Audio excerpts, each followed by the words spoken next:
Hello, welcome to पुणेरी साज. तर आज मी चालले होते ज्वेलरीचं रॉ मटेरियल आणण्यासाठी. तर म्हणलं एक छोटासा मिनी ब्लॉग तर होऊनच जाऊ दे. तर सकाळची वेळ होती आणि आमचं चाकण म्हणजे ट्रॅफिक तर खूप बेकार असते आणि सकाळची लवकर रिक्षाही मिळत नाही. त्यासाठी मला पप्पा सोडवायला आले होते. त्यानंतर पप्पांनी मला रिक्षापर्यंत सोडवले आणि मी रिक्षेमध्ये बसले आणि भोसरीमध्ये उतरले आणि इथून मी मनपाची बस पकडली पुण्याला जाण्यासाठी. आणि नशीब मला बसमध्ये जागासुद्धा मिळाली, नाहीतर कधी-कधी जागाही मिळत नाही.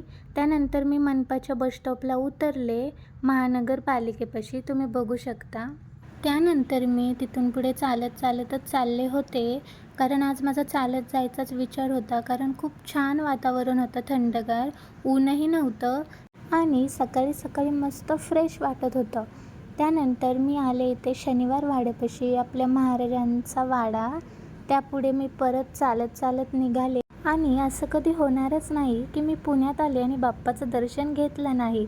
तर मला बाप्पाचंही दर्शन झालं. मी दर्शन बाहेरूनच घेतलं, कारण मला परत चाकणला जायला खूप उशीर झाला असता.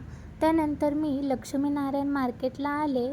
इथे तुम्हाला ओम एम्ब्रॉयडरीज म्हणून शॉप दिसेल. इथे तुम्हाला आरी वर्कचंही मटेरियल मिळेल आणि नथ मेकिंगचंही मटेरियल मिळेल. इथे तुम्ही विजिट करून तुम्हाला हवं ते घेऊ शकता. इथला स्टाफ पण खूप छान आहे, त्यांनी मला चहाही दिला होता सकाळी सकाळी. त्यानंतर लक्ष्मीनारायण मार्केटमधून मी बाहेर निघाले आणि रविवार पेठमध्ये रामसुख मार्केटला मी चालले होते तिथून चालत. त्याच्यानंतर आपण इथे रामसुख मार्केटपाशी आलो. इथून आतमध्ये जायचं आणि साईडने जिन्यानी फर्स्ट फ्लोअरवर जायचं. तिथे तुम्हाला हे दीपचंद मार्केट म्हणून दिसेल. काका सकाळी सकाळीच आलेले होते म्हणून मी थोडासा वेट केला. त्यानंतर तुम्ही हे बघू शकता, इथे ऑल टाईप्सचे ज्वेलरी मटेरियल भेटते. त्यानंतर मी माझे मटेरियल घेऊन पुढे निघाले. सकाळी चालत आल्यामुळे मला खूप भूक लागलेली होती, म्हणून म्हटलं खाऊनच जावं. तर मी मस्तपैकी बटाटा पराठा घेतला आणि खाऊन झाल्यानंतर मी परत जशी आले तशी मी परत चालत चाललेले होते. फोनमध्ये जास्त चार्जिंग नसल्यामुळे मला पुढच्या काही व्हिडिओज काढायला जमल्या नाही आणि ऑर्डर्समुळे हा ब्लॉग सोडायला मला थोडा लेट झाला. त्यानंतर मला घरी जाण्यासाठी बस मिळाली आणि मी घरी निघाले.